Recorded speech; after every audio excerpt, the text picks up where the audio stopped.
Gloria. How was your day? Lousy. That's nice. Boy, Ma, there were 1 million people at Kressler's today, and all of them were at the cosmetic counter. Ma, what are you doing here? I'm setting the table. Yeah, but look what you did. You got a knife here, 2 forks and a spoon, and then here you got a spoon, 2 forks and a knife, and then there you got 2 spoons and 2 knives, and over there you don't have anything. That ain't right, is it? Okay, Ma, what's on your mind? Archie. That'll do it. He's having a fit. He says he don't want my cousin Estelle and Ralph coming to visit us next week, and I already asked them.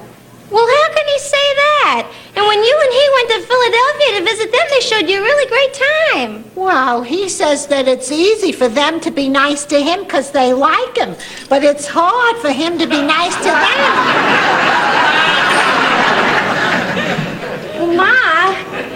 Ma, what are you going to do if you've already invited him? Oh, I wrote him a letter. I said the furnace was broke down and the plumbing didn't work and the house was being painted.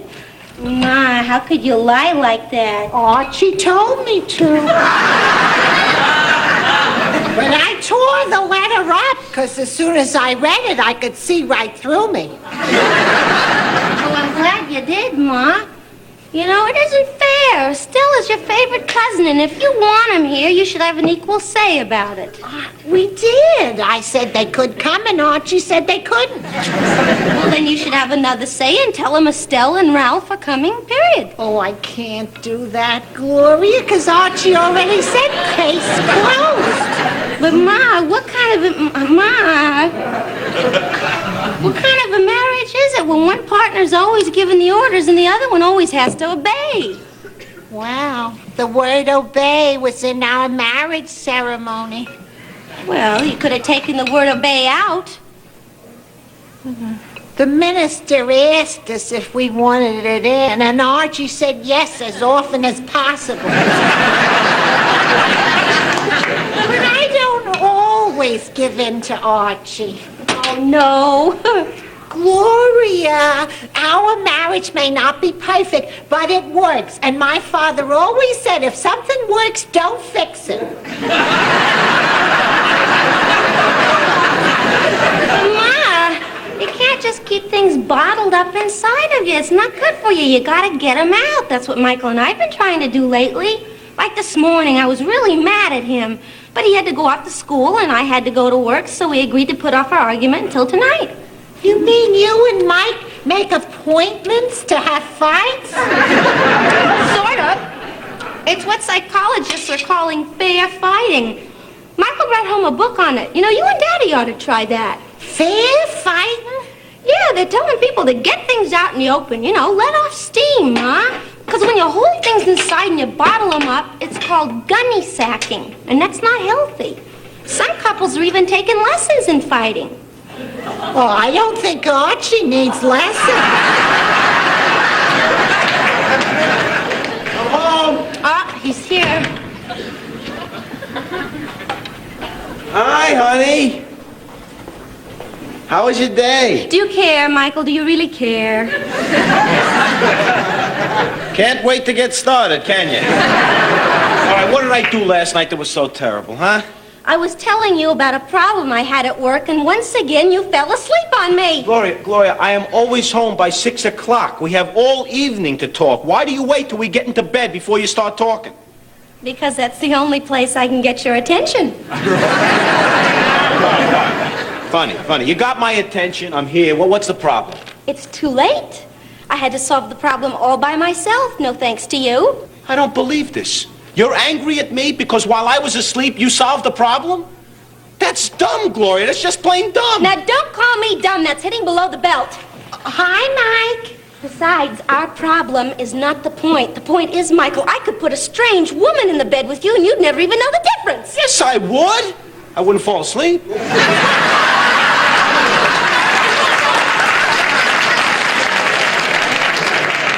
Insensitive, Michael. You're an insensitive, selfish man. Would you two mind holding up your fight appointment until after dinner? You know, Michael, there used to be a time... Gloria, when we- Gloria, hold it. I think your mother's got a point. I fight much better after I've eaten. Well, I don't. And you know the rules. Once we start, we've got to finish.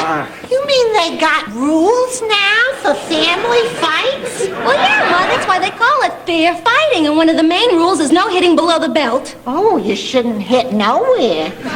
No, Ma, it just means that you're not supposed to talk about anything that your partner is sensitive about. Like, I'm not supposed to mention the fact that I'm working to support Michael. Careful, You Gloria. know that I'm the breadwinner and he's the freeloader. See, Ma, we all have a weak spot. Like in Gloria's case, it's her education. You're cutting it close, So Civic. when we have an argument, I have to use simple words so she can understand. Foul! Foul! That's hitting way below the belt! Well, what about freeloader, huh? Don't you think freeloader's hitting below the belt? I don't think I like this kind of fighting. All right. Freeloader was rotten. It was rotten. All right, I'm sorry. But are you sorry for falling asleep on me last night while I was talking to you? Yeah, I'm sorry. Yeah? Yeah. I promise. From now on, I'll listen to every word you say. I'll never sleep when I'm listening to you. As a matter of fact, if you talk in your sleep, I'll wake up to listen to you. Okay? Oh, I like the way it ends up. Whoop-de-doo. Wait till you hear what happened to me on a subway today. Oh, that's wonderful. Hold it. What's wonderful? Whatever happened? How do you know what happened is wonderful unless I tell you what happened? Why couldn't you wait? I'm sorry. What happened? Found a $20 bill. That's wonderful. Yeah, ain't it better now that you waited, huh? Looked down on the subway floor, read it, and there it was. And you picked it up. No, I put my foot on it until it was time to get off the subway. Then I picked it up.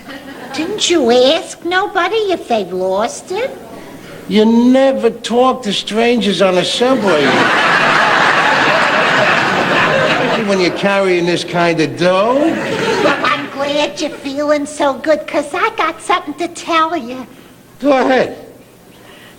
Remember the letter that you told me to write to my cousin Estelle to tell her not to come? Yeah, what about it? I never sent it. He didn't. No problem at all. Tonight I feel so good. You know what I'm going to do? I'm going to go into the kitchen and get my own beer myself for me. Whoop-dee-doo, whoop-dee-doo, do-do-do-do-do-do-do-do-do. It worked! Something wrong here. The guy who put his foot on the $20 bill in the subway, that's Archie. But that nice guy who just whoop-de-dooed himself into the kitchen, that's somebody else. Maybe he didn't hear me. I better go tell him again. No, Ma, why push your luck? I mean, that good mood he's in from finding that money could wear off at any time. Yeah, $20 doesn't go as far as it used to. I better make sure. Archie, I thought you came in here to get a beer. Yeah, but I seen this first. Oh, but that's dessert. Oh, You ain't what's had a your sip? dinner yet. Archie, did you hear what I said in there about Cousin Estelle? Yeah, you said you didn't send her that letter. Well, fine. Oh, I'm so glad to hear you say that. Those letters can get lost in the mail. What I think you ought to do is get on the telephone to Philly and tell your cousin Fatso and her husband that they can't come here. I was wrong, that's Archie. What do I do now? No gunny sacking. Fair fight. Do it! Archie, I don't want to call Philadelphia. Don't worry about it. Just reverse the charges. Fatso can afford it. I ain't gonna call Estelle, and I ain't gonna write her neither. My mind is made up. Case closed.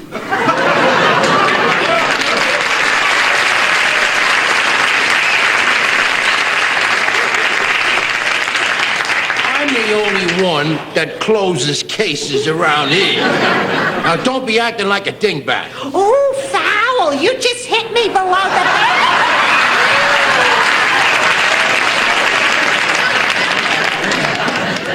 I'm over here. I never come near you. Hold it. Are them two putting you up to some kind of a gag? I just think that we should try something new. What are you talking about? I'm talking about the fair fight we're gonna have. We ain't gonna have no fight. Yeah, we are. No, we ain't. Yes, we are. No, we ain't. Yes, we are. Why are we gonna fight? So we can be closer than ever. And stay happily married. Are you going through the change again?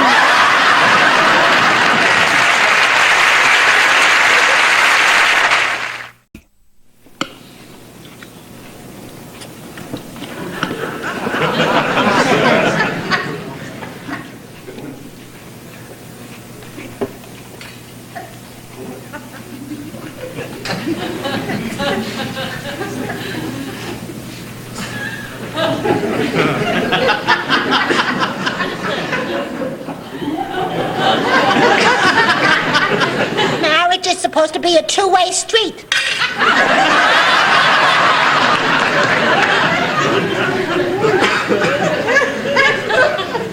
What was that?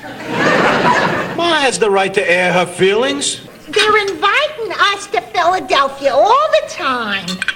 But they got a big house down there in Philadelphia. They got a lot of room. We ain't got no room. They come up here to stay. Where the hell are they gonna sleep?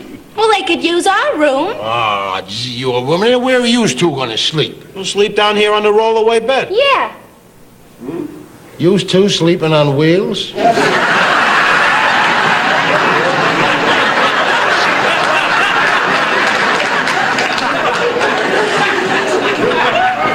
That living room would be like the Indianapolis Speedway.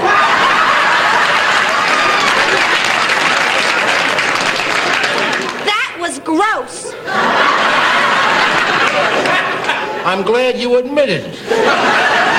Shut up. Michael? Just stay out of it. Don't tell her what to do. She's my wife. She was my daughter before she was your wife. You ain't supposed to fight with them. You're supposed to fight with me. What are we fighting for? The Royals dingbat title? You ain't supposed to call me names neither. Fair fighting, aren't you? That's right, And Ma. you shouldn't call my cousin names neither. I'm getting out of here. Gloria, nice. Where are you going? Don't you want to hear my side of the No, story? I do not. And for the last time, this house is off limits to Cousin Fatso and her husband Dogface. He's not getting out of this thing so easy.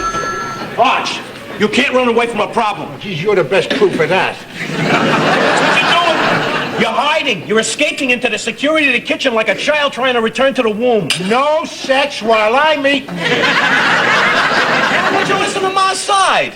She wants to say that? Let her write the Dear Abby. I'll read about it in the paper. You're afraid she might be right. That's it, Arch. You can't accept anything new like fair fighting. You can't take change. There's a technical term for guys like you. There's a technical term for guys like you. That's your answer to everything. Total inability to face reality, so you give it the raspberry. You gotta pay. You can't run away from the truth, Arch. I wish to hell you'd run away from home. That call for me? No, it's Cousin Estelle. Oh, don't tell me Philadelphia Fats is in town. Oh, she called to say that they can't make it next week. Oh, gee, what a shame, Edith. To what do we owe this misfortunate fluke of luck? Ralph got very busy. He had a lot of sick animals to look after. Well, that's what he ought to do. Stay there, stay there. When a dog is throwing up, he wants to know his own doctor's in town. If you still can't make it, I guess you're off the hook, Ma. So forget it. That's right, forget it. And stop steaming your mother up over nothing. Nothing? That's right, nothing. What you think is nothing may be something to me. Just like what's nothing to me is something to you. Only I would never say to you, your nothing is nothing, because it's something to you.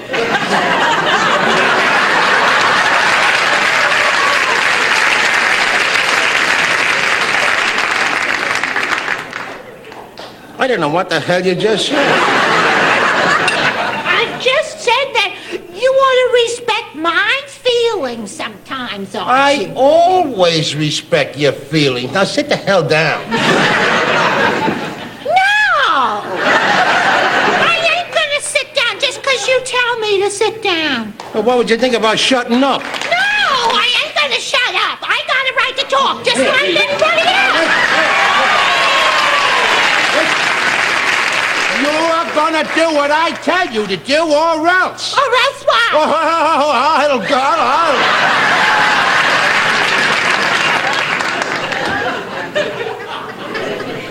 I'll go to Kelsey's. No! Yeah, I'll go to Kelsey's now. No, you can't. Look at this, she's charging You gotta me. stay there. You gotta finish the fight. Oh, no, I'm getting away from you, Edith. Right No, now. you ain't. No, you can't. Oh, yes, and when I come back from Kelsey's, I'll tell you what I'm gonna do. I'm gonna sleep on the sofa. No, you ain't. Yes, I am. No, you ain't. Yes, I am. No, you ain't. Yes, why ain't I? Because I'm gonna sleep on the ground. No, you ain't.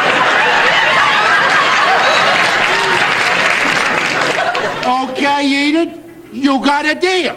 Oh, gee. You got a deal, you got a deal, you got a deal.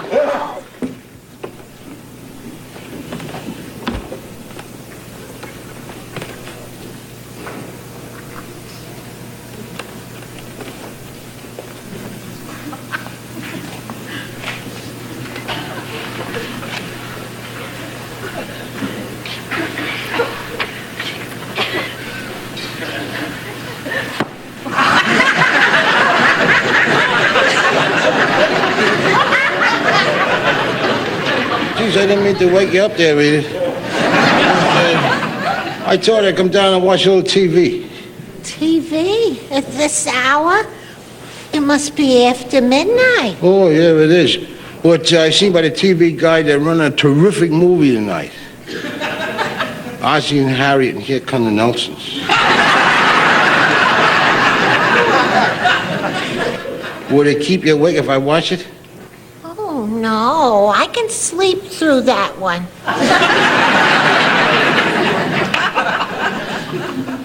Unless you'd rather fight. You know, I thought one of them fair fights, if it'd make you happy.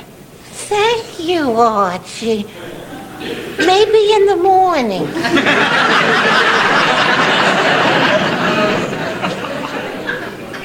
Well, I kind of think that I know what would make you happy. What? A sausage pizza. A pizza? Yeah, there's a new all-night joint about 4 blocks from here. I seen the day go throwing the dough around in the window. I go up there and get dressed, and I could go out in the cold and give you one. You know, unless you feel like getting off the couch and making me a sandwich in the kitchen. Archie, I'll be glad to fix something for you if you're hungry. Yeah, but I wouldn't want to make you feel like a servant there, Edith, if you're just making me a sandwich like a good wife should. I don't feel like a servant. Yeah, well, I'll tell you something else there, Edith. As long as we're, what do you call equal partners, why don't you make us both a sandwich? Okay? Okay. Oh, nah. Ain't that nice? Well, maybe there's something after all in this fair fighting, huh? Got any bologna out there? I'll see. Yeah. I'd rather have that than that pizza anyway. I'd probably be tasting the pizza till July. Yeah. I want to tell you, Edith, I was wrong. You got a right to see your relations no matter what they look like. Thank you, Archie. And I want you to know I ain't saying that just because I know they ain't coming. Do you really mean Oh, that? I certainly do. Oh, that's wonderful, because Estelle said they could come week after next.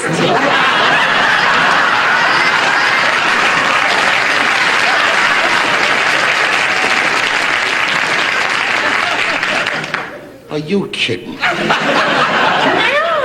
So I'll get on the phone in the morning and tell her it's okay. Come ahead. You tricked me.